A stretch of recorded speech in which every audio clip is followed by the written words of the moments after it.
ยังอยู่นี่อ่ะ โตกระทุกแท้ อ๋อมันก็ธรรมดาเด้เนาะธรรมดาบ้านเมืองเขาว่าปลูกมันต้น เบิ่งกันยังไม่ผมเยอะลาก็ได้เงินเอาเบิ่งกันเอาไปซื้อเสื้อไหมซื้อเสื้อไหมไง โอ้ซื้อข้าวกับยังดีอยู่นะตัวใช้ข้าวภาษาไปซื้อทรงนะ แล้วตัวให้ก็เอาซะ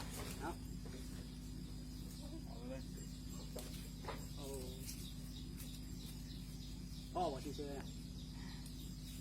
ไม่มันยังบุโก้สำเร็จนั่นคน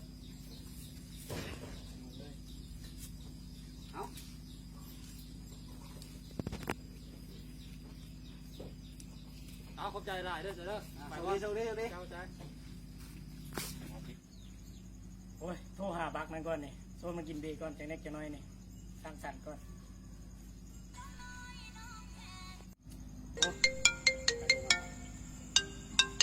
หมอนฮัลโหลไม่ไร มื้อแรกนี่ปาร์ตี้ได้มื้อแรกนี่ได้ที่เศรษฐกิจเท่าก็ดีแน่ล่ะดีเต็ม โอเคได้มันเก่าเนาะ เอาโอเค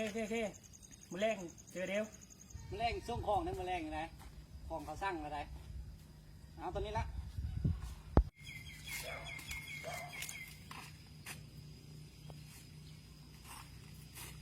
โอ้บอกในสงสัยมันเย็ดแนวที่มีที่ดีมันคือได้เงินหลายแต่ว่าสิรายงานในบ้านเริ่มเนี่ย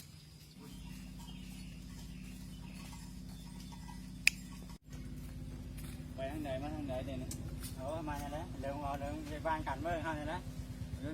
จะเผาอะไรสูง1สูงโควิดเอาเนี่ยไปปิดปากก่อน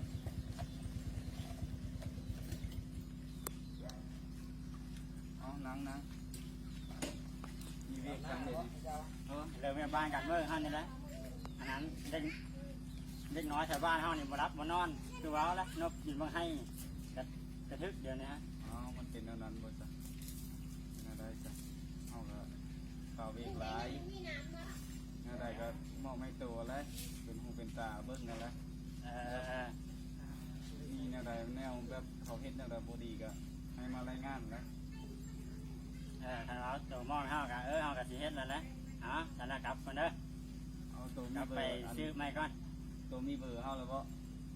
มีละตัวที่ติดต่อเฮาทาง WhatsApp Facebook ไลน์ที่อย่างก็ได้ยุคนี้ประมาณ4Gแล้วทันสมัยเอาเนี่ยนั้นละกลับก่อนมันเป็นอะไรก็โทรมาบอกเด้อกลับก่อน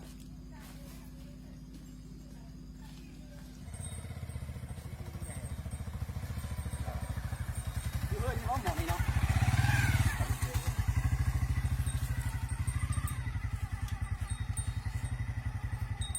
โอ้ไม่ได้เฮ้ยมา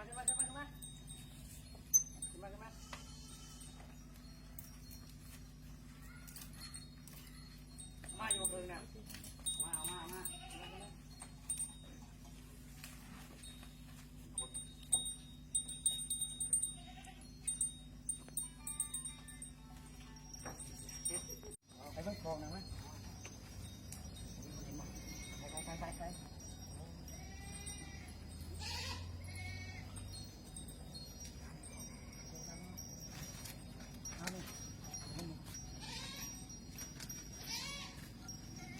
ไปไม่เลยไม่เอาเลย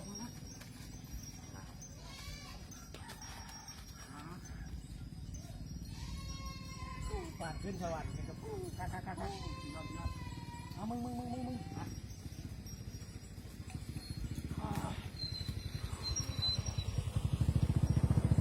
เอาเฮ้ยตำรวจมาเฮ้ยอยู่เฮ็ดยังตำรวจมา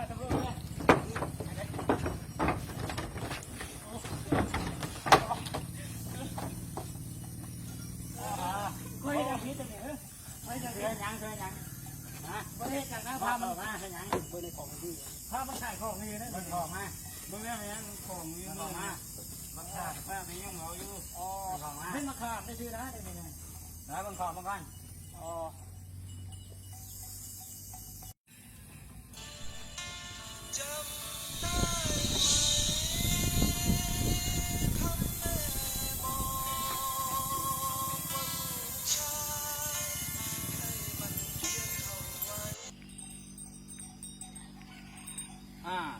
อันนี้